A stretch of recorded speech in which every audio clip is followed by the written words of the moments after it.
Saya cerita sedikit tentang ibadatu hadil ummah. Nanti saya bacakan teksnya. Di antara kebaikan umat ini adalah jalan-jalan itu termasuk ibadah. Makanya sering ada ayat fasiru fil ardi. Jadi supaya sering jalan-jalan. Jadi ini sudah jalan-jalan masih nyari apa? Nafkah. Kadang-kadang ya dapat macam-macam. Yang soleh ya dapat ibadah, yang enggak soleh ya dapat macam-macam lah. Tapi saya cerita yang soleh lah, yang enggak soleh itu enggak boleh dibicarakan itu ya. Rahasia. Saya ini lama di Jogja, ya tahulah kelakuannya orang-orang yang baik maupun yang setengah baik sampai. Ya semoga yang baik dilipat gandakan pahalanya, yang enggak baik diampuni. Tapi saya cerita sedikit. Di fikih kita, di kajian-kajian fikih kita memang ada istilah ini harus didengar karena ini ngaji dan sama status kita sama. Al-wasiyah ila ta'ah ya ta'ah, terus al-wasilah ilal maksiyah ya maksiyah. Jadi kalau kita jadi perangkat taat ya ibadah, kalau jadi perangkat maksiat juga maksiat. Sehingga di ilmu medis maupun di jasa online atau ojek atau apa, misalnya pertanyaannya kita pekerja paket profesional, boleh ndak ngantarkan paket narkoba? Ya jawabannya tentu ndak boleh, karena bukan masalah pekerjaannya, tapi yang diantar adalah sesuatu yang haram. Begitu juga boleh enggak ketika ada lelaki hidung belang tanya tempat mesum, kalau kamu nunjukkan berarti kan ikut berkontribusi. Ya kamu bisa meneruskan gimana hukumnya mengantar gitu misalnya. Nah, kiai juga sama sebetulnya. Kiai juga bisa dimanfaatkan orang yang macam-macam untuk kekuatan yang macam-macam. Jadi hukum ini sama, kamu tidak usah tersinggung misalnya. Kalau di fikih biasanya disebutkan menjual pedang pada begal juga enggak boleh karena digunakan yang tidak baik. Begitu juga misalnya apapun profesionalitas kita, misalnya paket, kita nganter ke paket yang apa? Paket ganja misalnya. Fikih ini harus kamu ketahui dulu sehingga hukum turunannya, ingat Allah misalnya, ini bisa kena. Kita tidak boleh ingat Allah dalam keadaan maksiat yang enggak diridani Allah. Karena mau tidak mau fikih ini hukum dasar. Sholat pun bisa kena semprit. Misalnya kita sholat karena tugas, bukan karena lillahi ta'ala. Makanya dulu itu ada guyonan Mas Wahyu itu. Ada imam dari masjid besar di negara sebelah. Tidak perlu saya sebutkan negaranya. Itu cerita, imamnya itu digaji 100 juta per bulan. Datang ke Surabaya gitu. Muadzinnya itu digaji 75 juta. Keren. Terus ngerti imam di Indonesia naik ontel, sudah watok naik ontel, nggak ada yang gaji, musolanya jelek, terus sudah ada jepit, ada dia kerasan di musola karena sering dimaki-maki istrinya, sudah. Jadi itikafnya itu ya sambil menghindar itu, bukan makanya banyak masjid Indonesia itu banyak yang itikaf itu, karena di rumah ada betah, sudah diomelin nggak ada AC-nya, sekarang masjid banyak AC-nya kan. Kamar mandinya juga gitu, di rumah sama di masjid bagus. Di masjid. Makanya pengurus masjid yang daerah-daerah sini sering cerita ke kita. Kudune ngising ning omah Gus, mlayune moro masjid karena itu cerita. Indonesia itu negara yang enggak benar katanya. Imam dan muadzin tidak digaji. Terus dia cerita-cerita kebaikan negaranya dan buruknya negara kita. Lama-lama kiai itu mangkel. Kiai Indonesia itu kan cerdas-cerdas, meskipun jarang yang kaya tapi cerdas-cerdas. Dia muji negara. Lama, kalahnya itu dibeginiin sama Kiai Indonesia. Makanya kamu sholat terus ya, takut potong gaji. Artinya kalau dia jadi imam karena digaji, efeknya adalah dia kalau bolos itu takut, nanti kan dipotong gaji. Lama-lama kalau sering bolos di PHK gitu. Artinya luar biasa Indonesia, imam itu tidak ada yang gaji tapi semuanya sholat istiqomah. Berarti kita ini top, datang ke masjid jadi imam tanpa ada yang gaji. Top mana? Top Indonesia. Semenjak itu si imam ini tidak pernah cerita kebaikan negaranya karena gaji imam. Indonesia dalam bernegara selalu begitu. Ketika kita tidak punya solusi transportasi, ada saja pihak-pihak swasta atau investor yang ingin menanamkan modal di investasi Grab dan sebagainya. Tapi saya tetap sebagai kiai mengingatkan status hukum fikihnya. Kenapa saya harus cerita itu? Karena fikih ini harus selesai dulu. Saya ulang lagi, fikih ini harus selesai dulu. Misalnya nganterin orang yang mau transaksi narkoba atau transaksi maksiat, atau tapi yang yakin. Kalau tidak yakin memang tidak haram. Tapi kalau yakin tuh memang kamu tahu benar-benar iyalah kira-kira gitu. Supaya taat itu ada di semua kehidupan. Sehingga nanti Indonesia kalau semuanya begini kan, yang cari sarana maksiat itu bahkan sekedar transportasi aja susah karena semuanya tidak mau misalnya. Paket juga gitu, yang mau ngedarkan narkoba kesulitan karena semua yang jasa paket tidak mau gitu. Begitu seterusnya, sehingga negara ini kita bantu bahwa awal ketidakbaikan di semua negara itu pasti karena maksiat. Maksiat itu mengganggu. Orang geger sama istri ya karena maksiat. Terus banyak kecelakaan itu rata-rata kata Pak polisi juga karena maksiat. Jadi orang overdosis atau dalam keadaan mabuk nyupir. Terbesar kecelakaan itu jarang karena ngantuk. Terbesar masih karena pengaruh apa? Narkoba. Pembunuhan juga sama. Orang Indonesia itu mudah sekali memaafkan temannya, tetangganya. Tapi kalau sudah efek dari narkoba, bunuh itu jadi mudah itu. Jadi, nah, Anda juga harus fair, jangan. Tapi yang penting saya profesional nganter, gitu. Nggak mau tahu dia latar. Meskipun kita tidak boleh neliti orang, ya nggak boleh tajasus, nggak boleh neliti ini. Tapi yang jelas kamu tahu, saya ulang, yang jelas kamu tahu, ya harus dihindari karena memang di semua profesi pekerjaan itu utamanya kata Rasulullah SAW itu memperhatikan halal haramnya. Tapi ya saya ulang lagi, tidak boleh sok suci, tidak boleh tajassus, tidak boleh neliti orang lain. Tapi kalau yang jelas-jelas untuk maksiat maka harus kita hindari. Termasuk masjid sekalipun. Dulu zaman Nabi itu ada masjid namanya Masjid Dirar. Untuk memecah konsentrasi sahabat. Sahabat itu begitu mencintai Nabi, mencintai Rasulullah. Ada orang kafir pinter, orang munafik pinter. Ini Muhammad harus ditandingi. Cara nandingi Muhammad jangan pakai dangdutan, jangan pakai bar, tapi pakai masjid. Karena ini suasananya kesannya bagus. Dibikin masjid tandingan supaya orang tidak ke Muhammad semua, tapi ke masjid ini. Ini pikirannya orang munafik. Artinya jangan kira terus masjid bebas hukum, ya enggak juga. Masjid juga bisa kena semprit karena ini mendirikannya untuk bikin apa? Tandingan, untuk bikin masjid diror, kalau istilahnya Quran masjid diror. Semua sarana kebaikan juga gitu. Yayasan yatim piatu juga kena hukum, pondok juga kena hukum, semuanya kena hukum. Ada orang ingin jadi kiai padahal tidak pernah ngaji, terus bikin pondok. Akhirnya dia dipanggil Pak Yai, anaknya dipanggil Gus, padahal najis saja tidak tahu. Itu kan kasihan umat, akhirnya ada penyelewengan. Jadi semuanya kena hukum. Jadi Anda jangan tersinggung ketika saya cerita fikih untuk para teman-teman yang di Grab, karena memang semuanya kena hukum, bukan? Mesra dengan istri juga kena hukum. Orang terlalu mesra dengan istrinya pasti ibunya terlantar, karena menuruti bojo ya nurut ibu gitu. Kalau nuruti ibu istrinya yang terlantar. Yang loyal sama teman ya istrinya terlantar. Yang takut istri temannya terlantar. Jadi itu semuanya kena hukum tanpa terkecuali.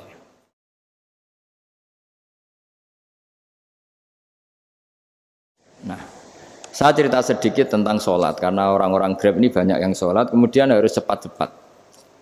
Dulu ketika sahabat punya imam yang lama sekali kalau sholat, sehingga si sahabat yang satu yang petani ini mufarokoh itu memisahkan diri, kemudian imamnya diselip. Itu boleh memang dalam fikih. Kamu niat mufarokoh dulu. Mufarokoh itu niat bahwa kamu memutus hubungan dengan imam, kemudian meneruskan sholat sendiri.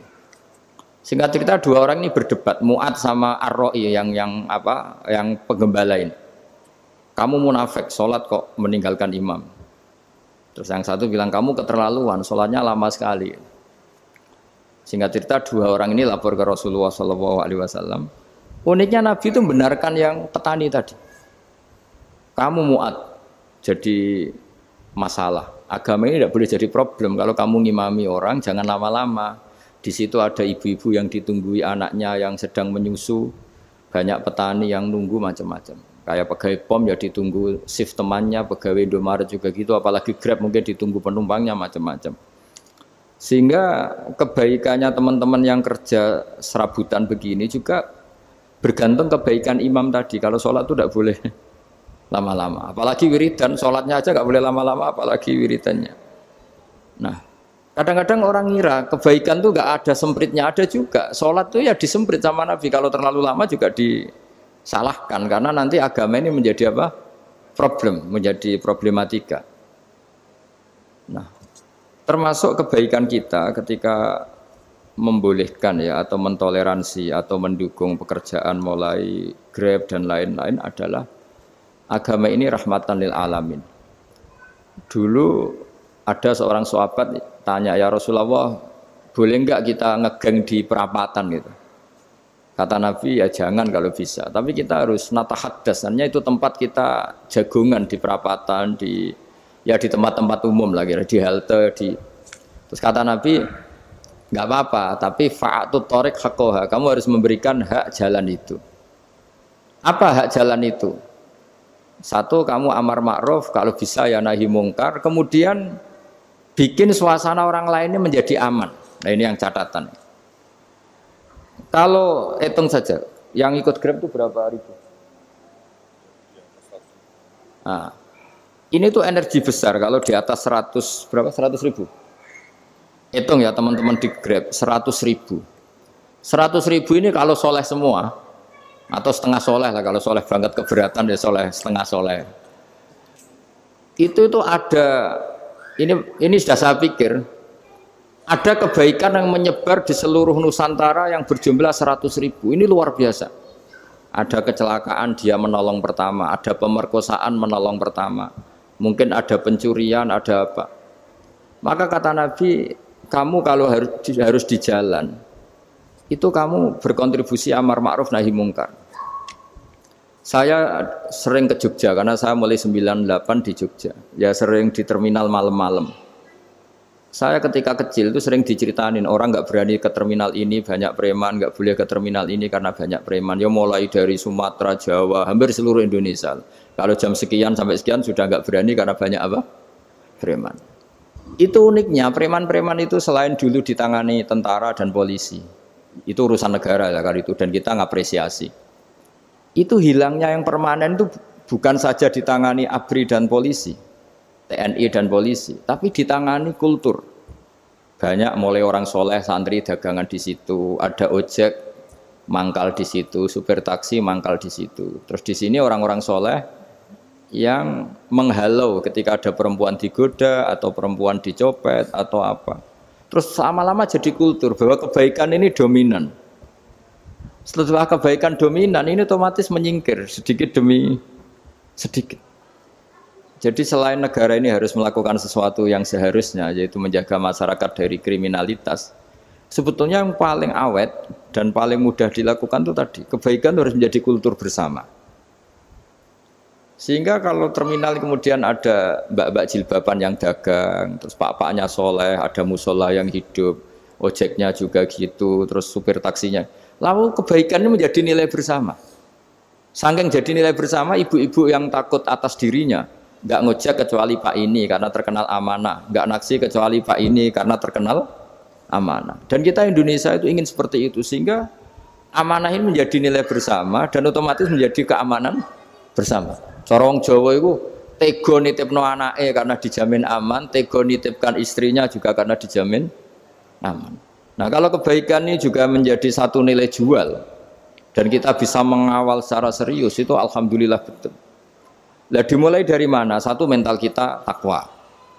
Kedua, sistem sosial, bahwa kita terkoneksi oleh indukan ya, juga terkoneksi oleh kepolisian. Maksudnya karena kita terdaftar, kalau ada anak hilang kan tinggal ini yang bawa wahyu misalnya. Jadi saya mohon, semohon-mohonnya, kebaikan ini harus jadi nilai bersama. Setelah terminal tuh banyak orang baik, otomatis yang ini tuh menyingkir. Akhirnya apa? Nanti yang bos-bosnya toko itu ya hanya nitipkan sama orang soleh.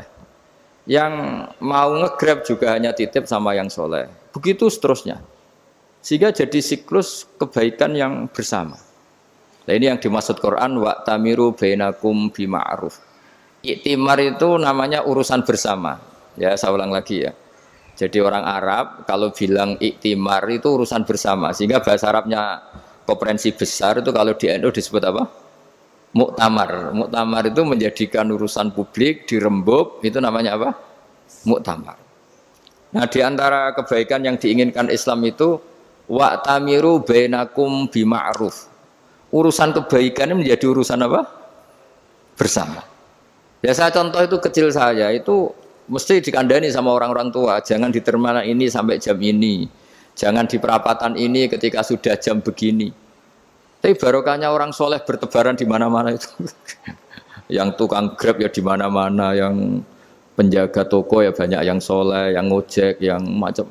Sehingga di terminal itu nyari tempat sholat ya gampang, cari tempat duduk ya gampang, nyari orang amanah ya gampang. Bahkan lama-lama yang nggak amanah ini nggak laku. Dan ini yang kita inginkan. Dan ketika nggak laku, akhirnya dia kalau ingin laku harus amanah. Atau ingin laku harus tobat. Nah agama ini urusan bersama. Sehingga Allah mengistilahkan wa tamiru bainakum bima'ruf. Jadikan kebaikan ini urusan bersama. Sehingga karena ini urusan bersama, ketika kita jadi kiai juga harus, kalau misalnya tadi ada Gojek kok makmum, atau Grab kok makmum, atau supir bis kok makmum, kiainya harus cepat sholatnya, jangan baca surat Baqarah, nanti diomel-omelin penumpangnya. Begitu juga ibu-ibu menyempatkan jamaah, waktunya tidak lama, di rumah sudah ditunggu anaknya yang masih menyusu. Makanya Nabi ngendikan idza amma ahadukum as-sholata falyukhaffif. Kalau kamu jadi imam, sholatnya harus relatif cepat. Fa inna fihim ad-dhaif badal hajat. Di antara makmum itu yang banyak punya urusan. Selain ada yang lemah, ada yang punya banyak urusan.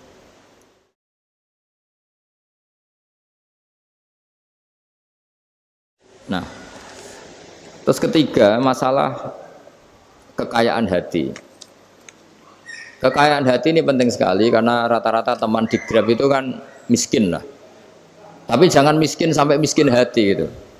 Bahwa kamu nyari nafkah itu sudah ibadah, berkelana di bumi Allah juga ibadah, menyaksikan macam-macamnya orang itu juga ibadah. Bahkan menambah khazanah ilmu. Di antara warisan ilmu yang kita dapatkan dari Rasulullah SAW, misalnya kamu jalan-jalan, punya kaki dua, punya tangan dua.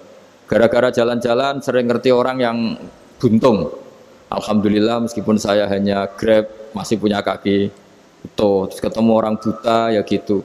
Alhamdulillah ladzi afani mimma btalaka bih. Alhamdulillah saya terselamatkan dari seperti itu. Sehingga melihat orang maksiat juga gitu. Saya meskipun gini terselamatkan dari tempat maksiat sehingga hidup itu tidak nelongso gitu. Ada nilai lebih yang kita punyai. Jadi di antara kebaikan Islam adalah orang disuruh ingat sisi nikmat.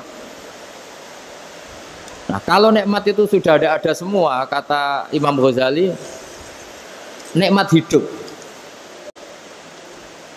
Kata Imam Ghazali, jika enggak ada kenikmatan yang Anda punyai, kamu datang ke kuburan. Disuruh datang ke kuburan. Dan kamu bilang begini, kenikmatan kembali ke dunia adalah kenikmatan yang diinginkan mulai yang mati zaman Nabi Adam sampai kiamat. Jadi kalau Fir'aun yang pernah jadi raja, Namrud, semuanya, bahkan orang-orang soleh sekalipun, kalau kamu tanya keinginan terbaiknya apa? Ingin kembali hidup untuk membenahi kesalahannya zaman hidup. Artinya apa? Kehidupan yang kita miliki sekarang adalah kenikmatan yang dirindukan mulai yang mati zaman Nabi Adam sampai kiamat. Maknanya apa? Kita punya kenikmatan yang luar biasa karena kenikmatan yang dirindukan oleh orang yang sudah mati mulai dulu sampai sekarang. Apapun masalah hidup Anda ini punya kenikmatan yang enggak tertandingi, yaitu namanya hidup. Barokahnya hidup itu kita bisa tobat. Setidaknya ingin tobat. Kalau nggak bisa tobat, ingin tobat. Makanya di Indonesia itu banyak nyuwun sewu, banyak maling yang anaknya itu soleh. Karena kalau ngandani anaknya tetap gini, wes le bapak tok sing lakoni kuwe ojo. Bapak tok yang alami ini kamu jangan. Banyak di Indonesia orang nggak bisa baca Quran, anaknya hafid. Karena setiap bodoh itu tidak diwariskan. Wes le bapak tok sing bodoh, kowe ojo bodoh. Mungkin teman-teman di Grab juga gitu, wes bapak tok cong sing nasib ngene kowe ojo. Jadi kebaikan begini itu akan terus-menerus diwariskan. Sehingga banyak orang tidak tamat SD anaknya dosen, nggak tamat SMP anaknya dekan. Karena setiap dari kita itu cita-cita kebaikannya menurun ke anak cucunya, keburukannya berhenti di dia. Cara wong Jawa itu bapak tok sing lakoni. Nah, di sini saya jelaskan tentang kekayaan rohani. Jadi saya mohon ketika Anda jalan-jalan nganter penumpang itu harus sering muji Allah Subhanahu wa taala. Ya, saya bacakan ayatnya at-taibunal abidunal hamidun. Orang baik itu yang tobat, yang ahli ibadah. Di antara definisinya itu as-saihun, yang sering jalan-jalan. Siyaka itu jalan-jalan. Jadi orang paling bejo sak donya itu sampai harus jalan-jalan ibadah dapat uang. Tapi syaratnya ibadah. Sekali tidak ibadah dapatnya masalah kan? Sering gonjekkan orang cantik terus ingat istrinya tidak cantik. Sering gonjekkan orang yang sopan, yang santun terus ingat andekan ini istri saya di rumah rewel gitu. Jadi kalau kamu tidak taat itu adanya penyesalan. Di lampu merah ada orang naik Ferrari, naik Alphard, sementara kamu di rumah hanya mobil butut, kadang malah tidak punya mobil. Jadi kekayaan rohani itu dimulai dari mana? Dimulai dari taat. Cara berpikir itu taat, bukan maksiat. Sekali Anda cara berpikir maksiat, maka adanya hanya penyesalan. Semakin pengalaman di luar, semakin penyesalan. Karena di luar sana banyak orang yang dapat nikmat yang lebih dari Anda. Tapi sekali Anda taat, kamu akan mensyukuri apa yang Anda miliki dan tidak pernah ingin sama yang dimiliki orang lain. Sehingga orang-orang yang sering pergi itu sama Allah dipuji. Jadi tidak ada nabi kecuali di antara ibadahnya itu jalan-jalan. Fasiru fil ardi. Sehingga semua nabi itu mesti pernah melakukan perjalanan internasional. Rasulullah Muhammad SAW pernah jalan-jalan sampai ke Syam, padahal beliau orang Mekah. Nabi Ibrahim yang orang Syam pernah perjalanan sampai ke Mekah. Karena di antara kearifan itu ya dimulai dari apa? Jalan-jalan tadi. Kamu ngerti orang yang macam-macam. Makanya di antara kebaikan umatku kata Nabi itu siyahah fil ard, sering berkelana. Tapi tentu untuk mengambil pelajaran. At-taibunal abidunal hamidunas saihun. Nah, agama mensupport itu. Sehingga kata Nabi, jika ada orang kok sholat qobliyah, ba'diyah semuanya di masjid, sama Nabi ditegur, la taj'alu buyutakum kuburan. Rumah kamu jangan jadikan kuburan, harus dapat jatah apa? Sholat. Kata ulama, kalau ada orang sering sholat di satu titik, itu ditegur. Kamu harus ganti titik yang lain supaya saksi bahwa kamu di bumi sholat itu banyak. Jadi kita ya punya nilai positif juga tentang apa? Karena kita sering siyahah, kalau bahasa Arabnya itu sering keluyuran, saksi kita kebaikan juga banyak. Tapi pesan saya paling pokok tadi ya, jadikan komunitas kebaikan itu punya nilai jual. Syukur-syukur fid dunya hasanah wa fil akhirati hasanah. Ya kita bersyukurlah di Indonesia itu. Saya masih ingat kecil saya itu ya sekitar saya umur 15-14 tahun. Setiap mau pergi itu pesannya orang-orang yang sering pergi itu jangan masuk terminal jam ini di perapatan ini, karena yang namanya preman itu dulu dominan. Sekarang sampai jam 2 ada orang pakai jilbab, kadang ya orang pakai peci, yang nggak pakai peci pun ke musola sholat terus.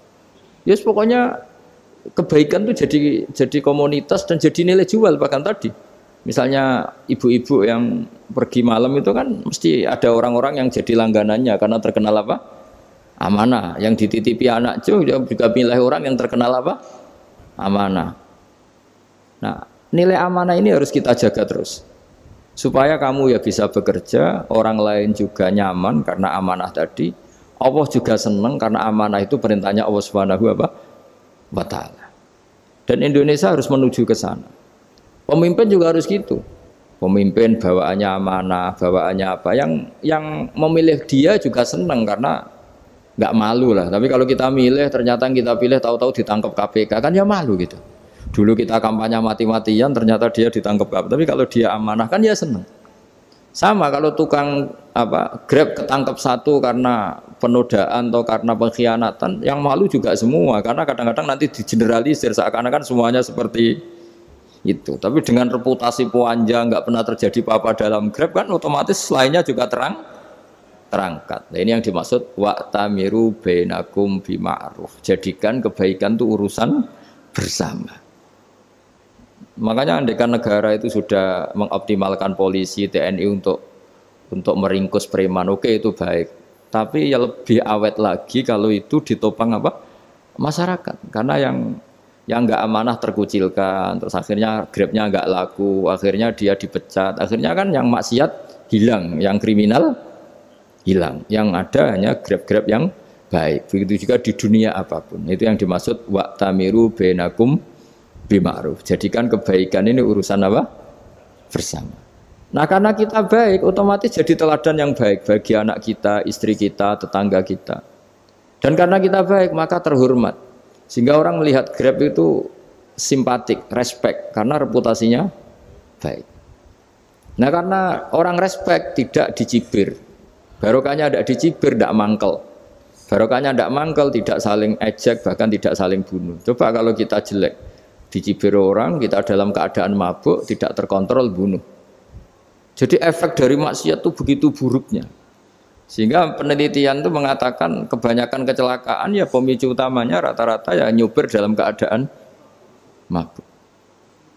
Beberapa nyuwun sewu kasus-kasus kriminal rata-rata ya dipicu oleh hal-hal seperti itu.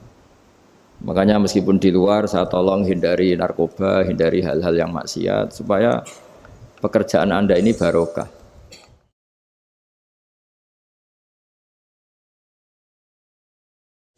Kemudian yang terakhir saya beri ijazah tentang Al-Fatihah ya, karena ini surat yang populer. Kalau saya ijazahi Quran 30 juz pasti sampean nggak hafal. Atau ijazah surat Baqarah, kalau mau Baqarah mau. Ijazahi surat Baqarah mau 2 juz setengah. Mau Mas Asep?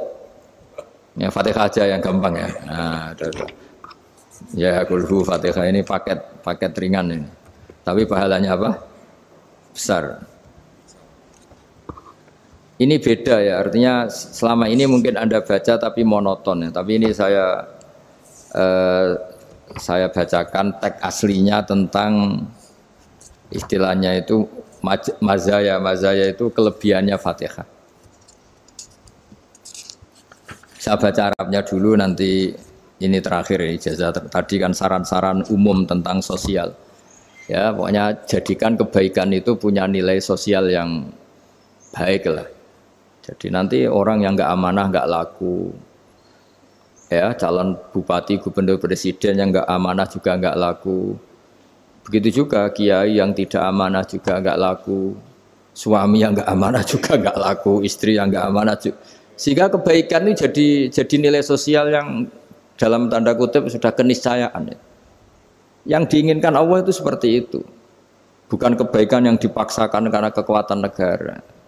Maksudnya kalau bisa kebaikan itu tidak usah dipaksakan. Memang sudah satu kebutuhan. Kayak cerita-cerita di negara maju itu. Bahkan apapun jatuh itu nggak ada yang ngambil itu. Makanya gambarannya Mekah Medina kan gitu kan. Barang jatuh nggak ada yang berani ngambil itu, saking sudah jadi sistem. Sehingga banyak negara di Eropa itu yang sampai nggak punya tentara, nggak punya polisi karena kebaikan sudah. Nah kita kan masih capek, polisinya aja capek, apalagi masyarakatnya karena kebaikan itu belum jadi nilai bersama. Nah kita selain ditopang negara, ada polisi, ada tentara, itu kita usahakan kebaikan itu jadi nilai bersama. Tadi wa'tamiru bainakum bima'ruf. Dan kita punya reputasi yang bagus dalam bab ini. Saya masih ingat kecil saya itu yang jilbaban hanya keluarga kiai. Sekarang rata-rata masyarakat itu jilbaban. Dulu yang sekolah SMP, SMA itu jilbaban kadang dulu malah dilarang ya, harus sama seperti itu seragamnya. Sekarang sudah boleh. Dan nyaman. Lama-lama yang dapat simpatik ya yang pakai pakaian model tertutup seperti itu. Lama-lama gamane cara wong golek mantu ya golek yang seperti itu daripada yang blodor. Lama-lama jadi nilai bersama. Ya ingin saya seperti itulah. Di terminal juga sama. Orang mau makan cari warung yang kelihatan ada ayat kursinya, pakai jilbab atau paling tidak dia nggak mungkin lah nyuguhkan yang tiren atau yang haram. Akan ada